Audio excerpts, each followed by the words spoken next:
Hello student, today we start a new book class ninth history. We discuss about the history chapter number 1. The name of the chapter is France Revolution.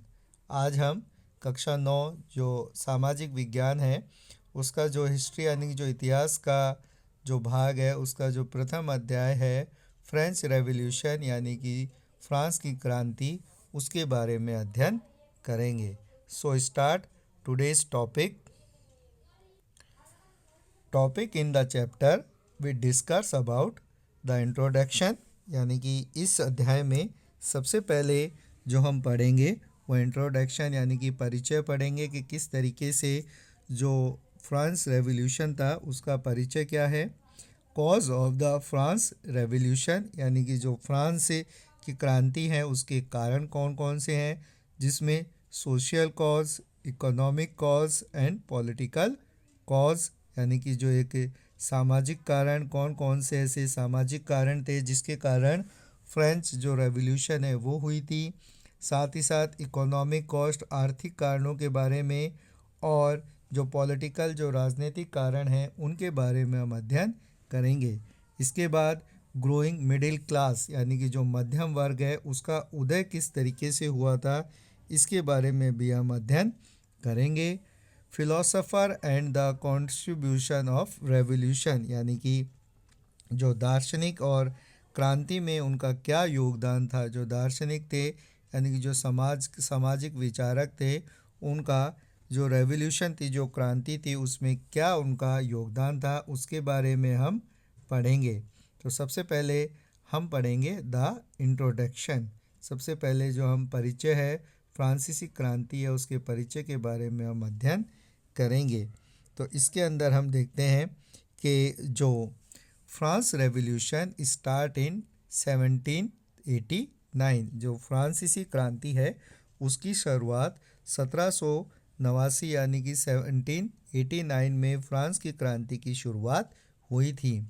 The series of event started by the middle class snack the upper class यानी कि जो मध्यम वर्ग था यानी कि जो middle class थी उसके द्वारा शुरू की गई घटनाओं की जो एक सीरीज़ थी, एक श्रृंखला थी, उसने जो अपर क्लास थी उसको शेक यानी कि हिलाकर रख दिया। यानी कि जो मध्यम वर्ग द्वारा कुछ ऐसे इवेंट कुछ ऐसी घटनाएं घटित हुई जिससे कि जो उच्च वर्ग था वो उससे घबरा गया। The people revolted against the crucial regiming the mortuaries यानी कि जो लोगों ने राजशाही के क्रूर शासन के खिलाफ विद्रोह किया था जिसे फ्रेंच रेवोल्यूशन के नाम से जाना जाता है। This revolution put forward the ideas of liberty, friendly and equality. इससे जो क्रांति ने स्वतंत्रता, बंधुता और समानता के विचारों को सामने रखा गया था कि किस तरीके से लोगों को अपने जो उनके थॉट होते हैं उनके बारे में उनको कौन कौन सी स्वतंत्रताएं दी जानी चाहिए, साथ ही साथ आपस में मिलजुल कर रहने के लिए जो बंधुत्व की भावना है वो उनमें होनी चाहिए, और समानता इक्वलिटी यानी कि किस तरीके से जो अलग अलग जो क्लासेस थी उनको डिफरेंट टाइप्स के जो राइट्स थे उनको हटाकर और किस तरीके से सभी को इक्वल मानना चाहिए, यह इस क्रांति की प्रमुख घटनाएं में आती है।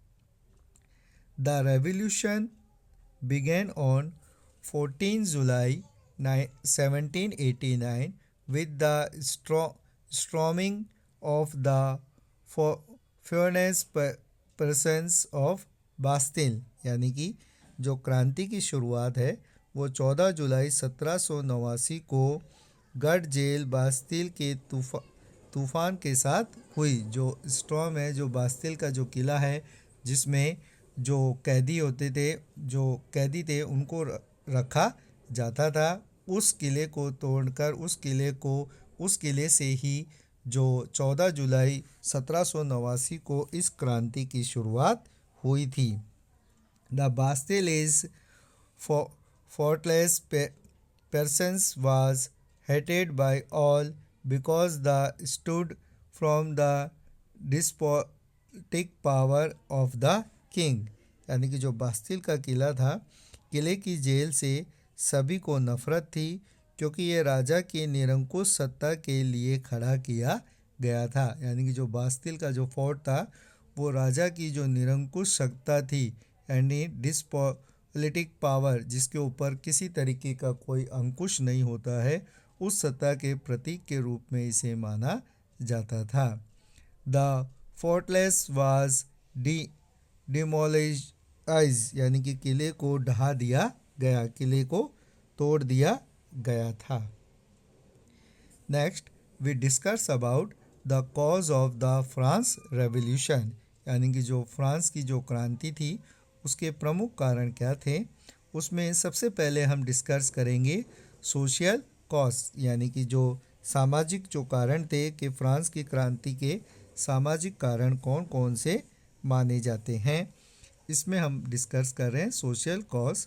France society during the last 18 century, यानी कि 18वीं शताब्दी के अंत में जो फ्रांस जो साम्राज्य था उसके बारे में हमें जानकारी लेनी होगी, जिसमें है कि the terms old regimes of usually use to describe the society and institutions of France before 1789, यानी कि ओल्ड रिजिम्स शब्द का इस्तेमाल आम तौर पर जो 1789 से पहले समाज फ्रांस के समाज और संस्थाओं के वर्णन के लिए किया जाता है।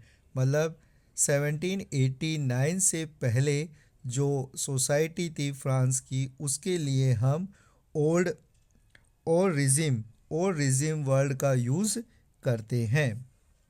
इसके अंतर्गत the society was divided into 3 state, यानी कि जो समाज को 3 अलग अलग जो स्टेट, यानी कि जो संप्रदायों में विभाजित किया गया था, अलग अलग भागों में विभाजित किया गया था, जिसके अंदर द फर्स्ट स्टेज कैलगरीज, यानी कि the group of person involve in church matters, यानी कि जो पहला जो स्टेट था, पहला जो संप्रदाय था, उसे कैलगरी, यानी कि जो पादरी होते थे वो बोला जाता था, जो चर्च के जो मामलों में शामिल व्यक्तियों का जो समूह होता था।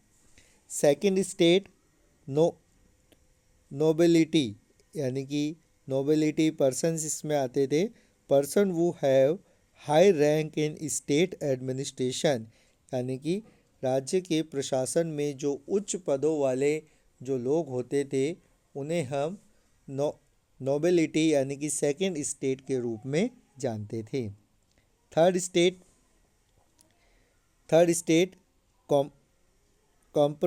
comprised of big businessmen, merchant, court of official, lawyer, present in artisans, landless, labour, servant, यानी कि जो तीसरा स्टेट था उसके अंदर बड़े व्यापारी, अदालत के अधिकारी, वकील, किसान और कारीगर, भूमिहीन श्रमिक और नौकर आते थे। इस तरीके से जो फ्रांस की जो सोसाइटी थी बिफोर 1789 उसे 3 कैटेगरीज में डिवाइड किया गया था। फर्स्ट कैलगरीज जो पादरी लोग होते थे उनका समूह होता था। सेकेंड जो हाई रैंक स्टेट एडमिनिस्ट्रेशन में हाई रैंक रखते थे उनका ग्रुप था। और थर्ड जो अदर जिसमें जो फार्मर से और लैंडलेस लेबर ये सभी आते थे। इस तरीके से जो फ्रांस का जो समाज था वो 3 भागों में विभाजित किया गया था।